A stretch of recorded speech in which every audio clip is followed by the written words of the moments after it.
저 멀리 세월은 흘러 온 60여 년이 흘렀습니다. 포연탄우를 뚫고 부대의 진격로를 열어 제낀 영웅전사들의 모습을 해옥할 사람들도 이제는 많지 못합니다. 그러나 세월이 흐르고 세대가 바뀌어도 변할 수도 지울 수도 없는 것이 전하의 불길 속에서 선열들이 새긴 고귀한 진리입니다. 우리는 이제 전승의 지리치를 안아오는 데 이바지한 전하의 체육인들의 무훈담을 통하여 위대한 연대의 승리자들이 피로써 남긴 그 불변의 진리에 대해 되새겨보려고 합니다.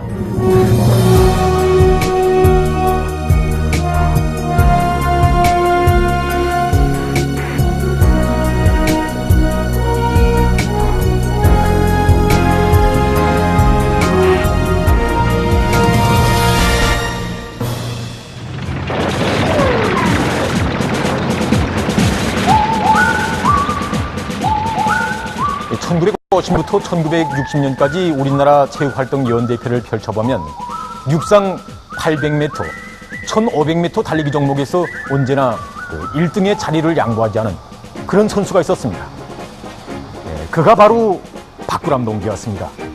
달리는 속도가 마치 화살 같다고 해서 붉은 화살로 불리웠던 박구람 동지는 우리나라 초대 체육 명수였고 우리 주체체육이 배출한 공은 체육인들 중에 한 사람이었습니다. 우리 체육사에 뚜렷한 자욱을 새긴 그가 가열했던 지난 조국해방 전쟁 시기 서울 해방의 돌파구를 연 땅크병들 중에 한 사람이었다는 것을 아는 사람은 아마도 얼마 많지 않을 것입니다. 우리 아버지는 서울해방 전투 때 대대장 지휘땅구에 포장을 했다고 합니다. 그때 대대장 지휘땅구가 선두에 앞장을 섰는데 서대문 용모소를 비롯한 주요 거점들을 점령하는 데서 한몫 단단히 했다고 합니다.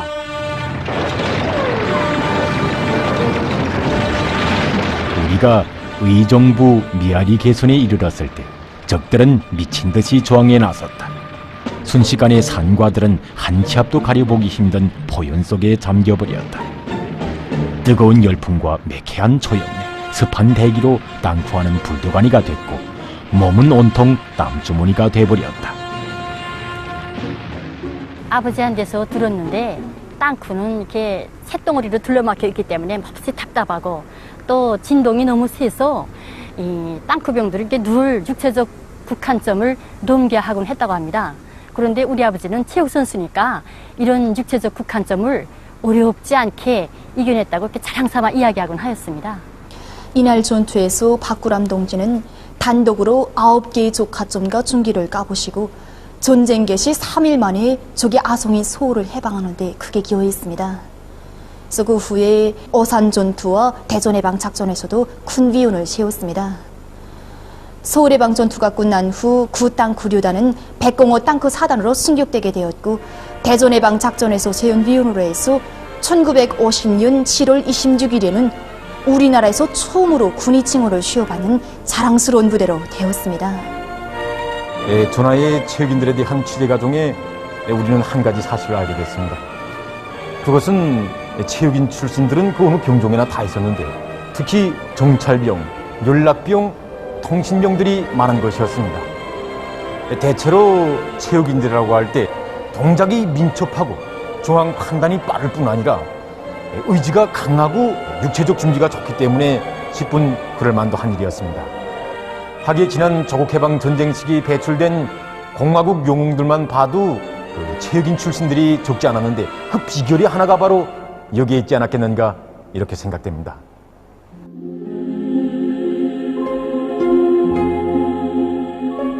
남달리 체육을 사랑한 전하의 영웅들.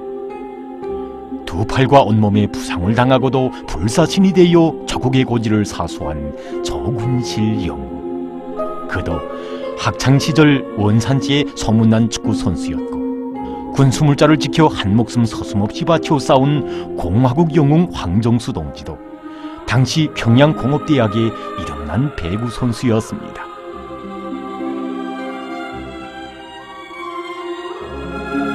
이름 김철복. 생년월일 1930년 5월 10일. 1951년 8월에 진행된 884고지 탈환전투에서 세운 공로로 공화국 영웅 칭호 수여.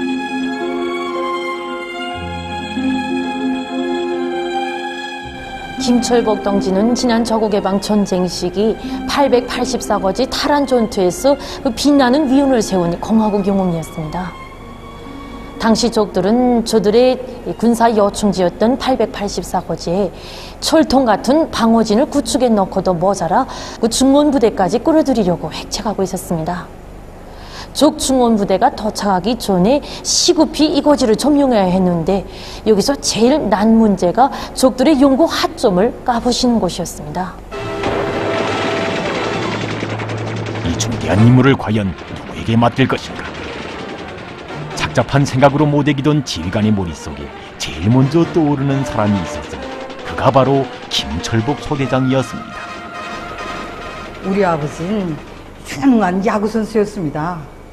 그래서 수류탄을 굉장히 잘 던졌다고 합니다.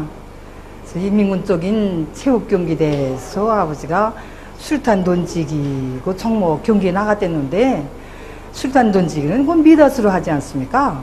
근데 68m라는 그 먼 거리를 던져서 거기 있던 사람들이 다 깜짝 놀랐다고 합니다.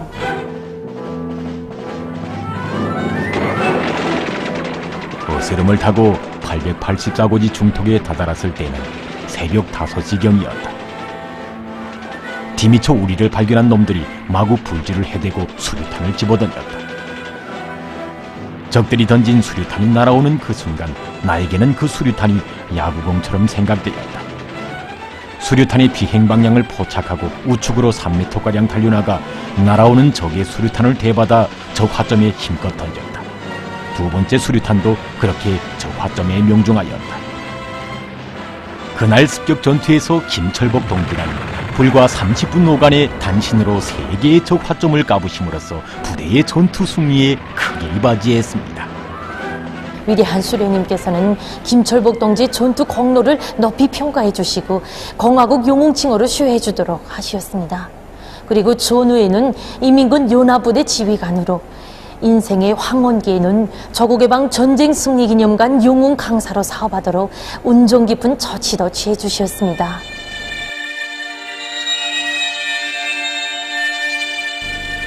사람들은 리스복 영웅 하면은 1211거지 전투 때 적의 화점을 막아 부대의 덜격로를 이은 육탄 영웅, 남달리 시를 사랑한 병사 신으로만 알고 있습니다.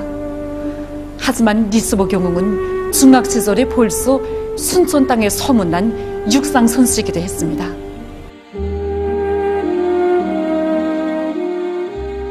여기는 영웅의 중학 시절이 흘러간 리수복 순천화학공업대야. 지금은 나라의 유능한 화학공업 기술 인재들을 키워내는 대학이 서 있지만 당시까지만 해도 여기에는 그리 크지 않은 중학교가 자리 잡고 있었습니다. 우리는 영화나 도서들을 통해서 리수복 영웅의 생애 마지막 순간에 15발자국에 대해서 잘 알고 있습니다. 거리상으로 놓고 보면 20m 안팎이지만 불 뿜는 화점을 향해서 달려나간다고 생각할 때 결코 짧은 거리가 아니라고 생각합니다. 더욱이 리수복 영웅은 부상당한 몸이었습니다. 강한 정신적 준비와 함께 튼튼한 육체적 준비가 없이는 해낼 수 없는 것이라고 생각합니다. 그래서 저는 우리 교직원 학생들에게 학습도 잘하고 생활도 잘할 뿐만 아니라 체력을 튼튼히 단련하게 한 사업에 언제나 힘을 놓아야 한다고 늘 강조하곤 합니다.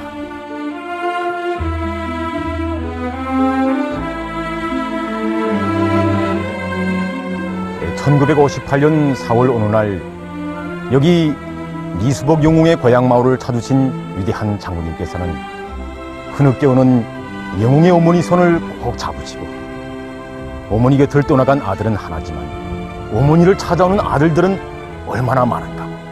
어머니 아들은 이 나라 모든 사람들의 심장 속에 영혼이 살아있다고 뜨겁게 교시하셨습니다.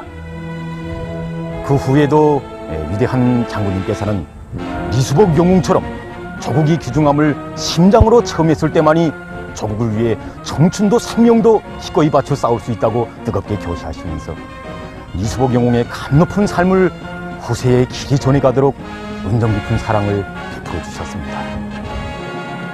전하의 나날 체육인 병사들의 위훈에 대한 취재 과정에 우리들은 정말 많은 사실에 대해서 알게 되었습니다.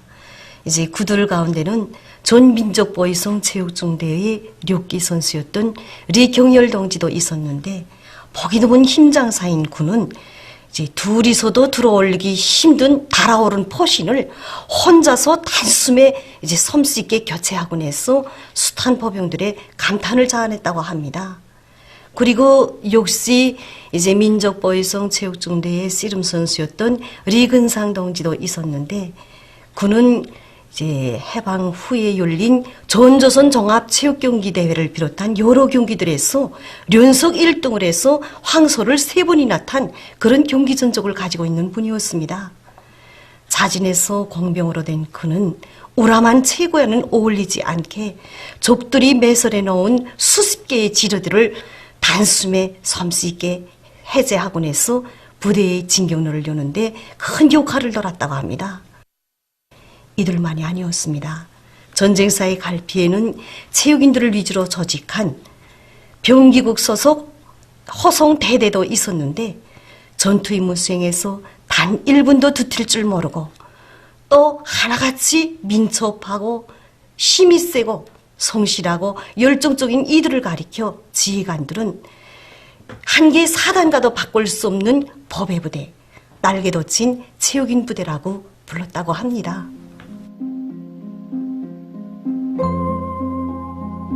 유명 무명의 인민군 열사들의 넋이 깃들어 있는 원산시 인민군 열사 주모탑.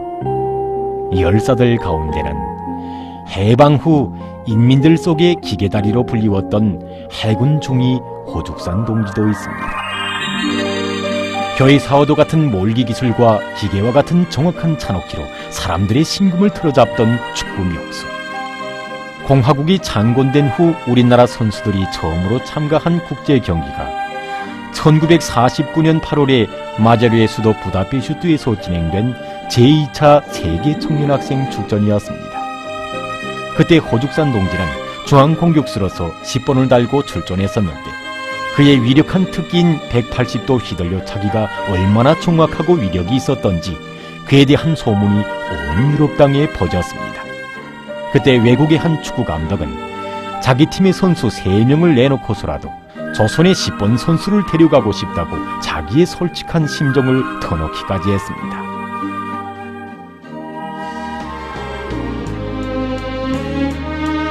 돌이켜보면 해방전 식민지 노예의 암담한 그 시절 금메달은 있어도 소리쳐 자랑할 조국이 없었던 우리 체육인들이었습니다. 빼앗긴 들에도 범은 오른다고 애국적 시인들이 가슴치며 통탄할 때 우리 체육인들은 빼앗긴 조국에도 금메달은 있는가고 울분을 토했습니다. 지난 조국 해방전쟁 시기 그 전략적 일시적인 후퇴 시기 때 우리 해군 중위로 복무하고 있던 우리 시아버님이 전투 임무를 받고 그 전령 개선으로 나가려고 할 때 우리 그때 같이 볼을 차던 동료들이 찾아와서 한 가지 그 소위 안을 내놓더랍니다. 무슨 안인가? 자, 주장동무, 앞으로 전쟁이 더 가열해질 것은 뻔한데 우리는 볼을 차는 사람들인데 무엇 때문에 이렇게 목숨을 내걸고 이런 길에 나서겠느냐? 그러니 우리 다른 생각하지 말고 외국에 가서 피신해 있다가 전쟁이 끝난 다음에 다시 돌아와서 그 볼을 차면 되지 않는가? 이렇게 말하더랍니다. 이때 저희 시아버님은 너무 오기 막혀서 말을 못하고 계시다가 당신들 생각해보라. 우리가 이국 땅에서 갈 곳이 없어 동쪽으로 서쪽으로 밀려다닐 때 누구 하나 우리를 품어주는 사람들이 있던가.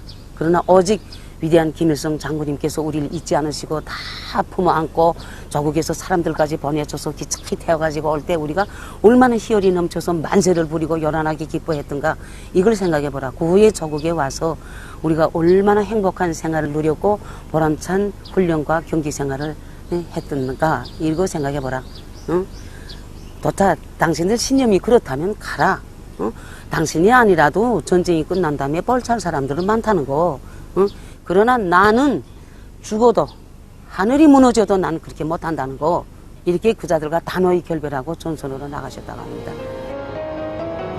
허죽산 동지의 심장 속에 간직된 조국은 단순한 조국이 아니라 그 무엇과도 바꿀 수 없는 그런 귀중한 어머니 품이었습니다. 하기의 허죽산 동지는 군수물자를 나르는 군사임무 수행 중 적들이 맹폭격으로부터 부상을 당했을 때 응급처치를 받았으면 능히 살 수 있는 그런 몸이었지만 조국이 준 임무를 끝까지 수행하고 26살 꽃 나이에 우리 곁을 떠나갔습니다.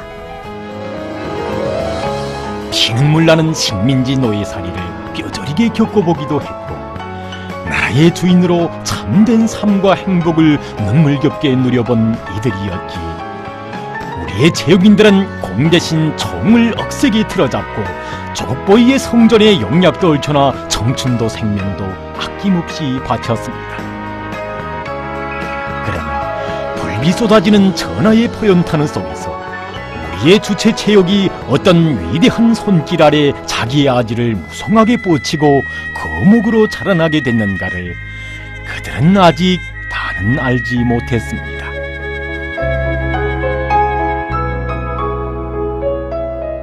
그럼 이에 대해서는 다음 시간에 계속해서 보내드리겠습니다.